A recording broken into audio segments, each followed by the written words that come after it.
Welcome back to Council Bluffs News. I'm Aaron Zach. Joining me in studio today is Geoff Hubbard. He is the Recreation Superintendent for the Parks and Recreations Department here in Council Bluffs. Geoff, thanks for joining me today. You bet, glad to be here.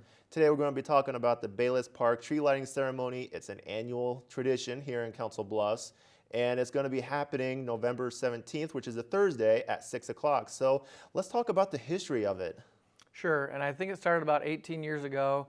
It was just something to draw people into the downtown Bayless Park area. And then I know about 10 years ago, 12 years ago, the CB Impact Group, the kind of young professionals group, kind of did a little fundraising campaign to do some lights.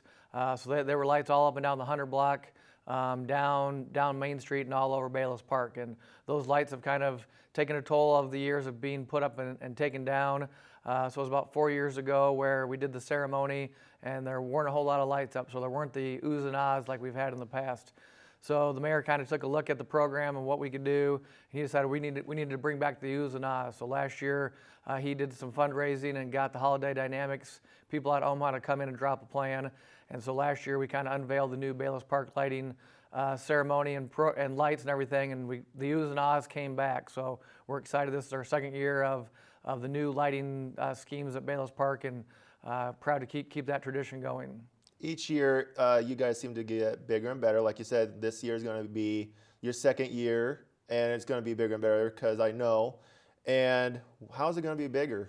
We've added a few things. We've partnered with some more people. The new 712 initiative, we've been working with them to add some things, and they've reached out to the high schools, Abraham Lincoln and Thomas Jefferson, to their art departments and their industrial arts, and they're making us 4 cutouts to put around the park that might have holes in the faces for little elves, so you could bring your kids and get their faces in there. A Christmas, maybe a Christmas mantle scene that you would see, maybe Santa coming down. So just different ways for some photo ops there. The UP Museum is going to also be open from 6 to 8, and they have live reindeer that they're going to have out in front of their building, as well as giving away cookies and hot cider. So there's another element around the park. Bayless Park Hall will again be used again, and that's where Santa and the face painter will be. So we're happy to have them back again.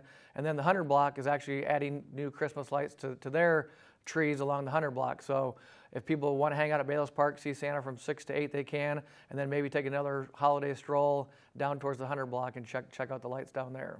Well, Geoff, I can't tell you how much I appreciate you coming in today and explaining the history and what's all going to be happening on Bayless Park, because this is an annual tradition that I want to be a part of. It sounds fantastic because I'm a huge Christmas fan myself. I love this time of year. So I really appreciate you coming in and telling me what's all going to be happening and the new adventures that's going to be happening. You bet, it's going to be fun down there. So yeah, Thursday, November 17th from 6 to 8, come on down to Bayless Park. Santa and the mayor are going to arrive on a fire truck, and then they will kick off the festivities as soon as they get there. Well, thanks for joining me, and I appreciate it, and I wish you nothing but the best. Thanks. Council Bluffs News will be right back after this. Stay tuned.